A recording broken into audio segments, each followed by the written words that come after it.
nhớ rằng trò tán ở trong phong dư trong nhà trong gì cái này vì nhau thiết cho nô sẽ đời cụ do chế lâu nhà chỉ có lì sao chế để nhà chỉ cho lừ trả nổ nó nói rong xé một lúc chi phí đã các lo nhìn phong đỡ cánh cử mong cổ tết cho lừ trong cầu chiên cây bé tụ sầu do tụ nụ tụ chân cho bỏ lâu trong cổ chiên cây bé do do ý ra đa năng của chữ sĩ nho hồ lu dân thọ nạ sập tùa của dầu tụ xia thiên trai hình ê cụ của do chế lo nhà chỉ có lì do lo nhìn chọn đỡ mong họ tụ mình xài sử dụng lo do lo nhìn cho lù à kỳ ê của trong đầu rồi có lúc cha nhau hoặc là cùng bé lúc nọ ra ó để do của mỗi ý đồ phong dư mong lý sĩ sử hành ta sĩ nửa họ mua cho cứ ti nhỏ tỏ năm nhào để nửa hai đồ của tìa nửa mua tỏ lợ ở chả mỗi ý nô của tua mùa hậu lử bệ trống lò của bỏ nửa gì lỡ khía chúa chả mùa đùa bệ trống lợ cụ thiết bế thu phong dư thế lì khía dây lỡ ca một sao bế thật bế một sao bế ở chả của bỏ của tụ phong dư bự đợp lỡ kê tí tu lòn trả tà hòn tờ nửa hậu xía mô ở lúc khó một sự đun chia đùa hậu lợ cũng chia cho nâng tuôn tờ mua lên nâng gấu lần xua tụ chế của mùa quần chư lọ chính do cá sò lì cụ bỏ của tụ phong dư gì ê in chuồn tao lia đầu đó cổ thiết sao cho trò hậu à nữ chia linh chia bố sọn tu theo hai tia luôn tu ấy thọ có lúc bế trên nâng thế lâu chế nữ chia ly khống tiền cầu hậu à cờ kia à bế râu và nữ khẩn dâu bù à ta cú tàu chỉ tàu cú qua muôn lì lợ chị cú chơi lì dùa lúa trầu muôn đời thía cú cho cái cú lúa hậu xía cho do thầu tư từ cú cho lì rậu tả lọ lợi thía cú lúc khẩn dâu bó trai mà chành cơ tiệc cú suột tề túa tư tù chỉ tàu cú lúc bó trai cú chơi lì chú cú cho phong dư tề thiết chơi lì tàu kẹn cây hà lọ một chế rồi nôn đi ta chỉ cú bỏ cái lì thầu cải lì lợn xứ cú thiết lì hai lì nọ kia rồi cú cho phong dư tìa giờ lì cha lò bé chỉ muốn nâng ua lợ một sao chế nhẹ một trò nhẹ bỏ tua để cú cho bé một gió cho nâng phê nó tọt trống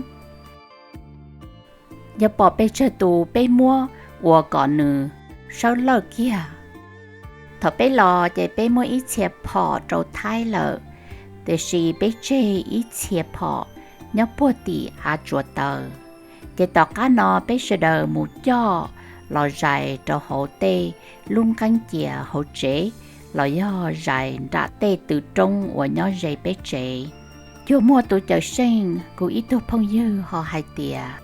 cho bò bé sẽ đờ lò danh tụ xia thiết chỉ tí giả lý co ta chỉ có bao nhiêu ô tàu li có hải tiệt mà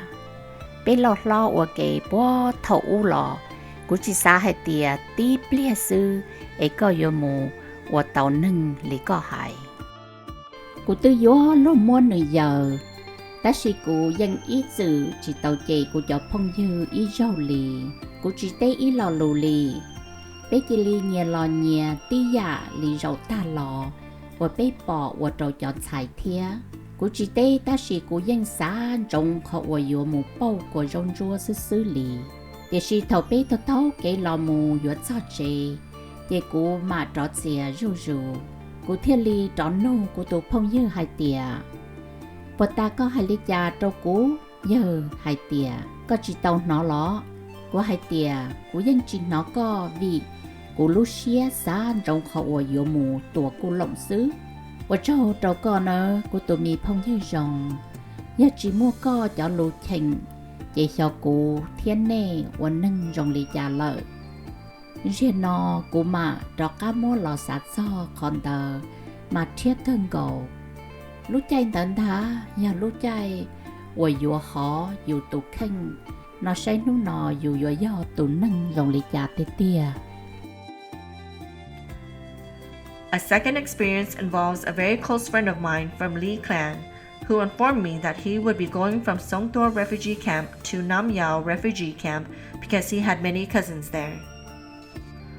One day, as I was returning home from work, out of the blue, I saw his father running quickly up into the mountains. My 3 friends and I hurriedly followed in his direction. When we reached the area, I saw that my Lee friend was lying in the middle of the road, beaten, battered, bloodied, and worst of all, lifeless. There were 2 cavernous bullet wounds in his chest, each covered with the black soot of the gunpowder residue. By this time, a crowd of about 20 people had gathered around the body of my friend, his lifeless form serving as a poignant reminder of everyone of how tenuous our lives in the camps were, how easily they could be taken away because we were locked up animals, ready to be slaughtered at the whim and will of others. Everyone was crying for the poor young man, but also crying for their own sad situation. We were all distraught that we did not even bother drying our eyes or mucus. I saw my friend's father carry some red cloth on his back and kneeled down, kowtowing all the way to the ground. He suddenly looked into the skies and cried, "The heavens, please love our family." Then he bent down again and bit into the ground 3 times, his mouth full of dirt, a symbolic move to signify terrible anguish and pleading for the heavens' justice to punish those responsible.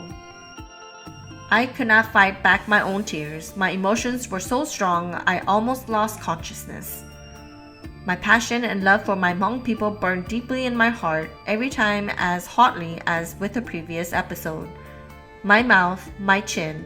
both trembled uncontrollably, such that even when I used my hands to physically restrain it, I was unable to do so, penned up, powerless. I gently tugged at my friend's hands as if begging to leave this nightmare. It was a clear sunny day, but my vision was as if it was night, lit only by the sliver of a crescent moon. I said to my friends, "Regardless of what we do, we already have no future. When we reach home, we need to go and retrieve our guns and go lie in wait in the mountains for all those evil people. We will make sure that every single one of them disappear to dirt." When we'd come into Thailand, we turned in some of our guns to the Thai authorities, but we saved some at Txoj, named for the original location that we settled after having fled Laos. It was an area with red mud that was hard to wash off from our feet. Then once relocated, we'd all gone back to retrieve them and hid them in the haystacks of our homes or at the bottom of the hills near our homes. As if there was a savior, my friend said, "Jabal. We are all saddened and angry like you, but what exactly are you going to really do?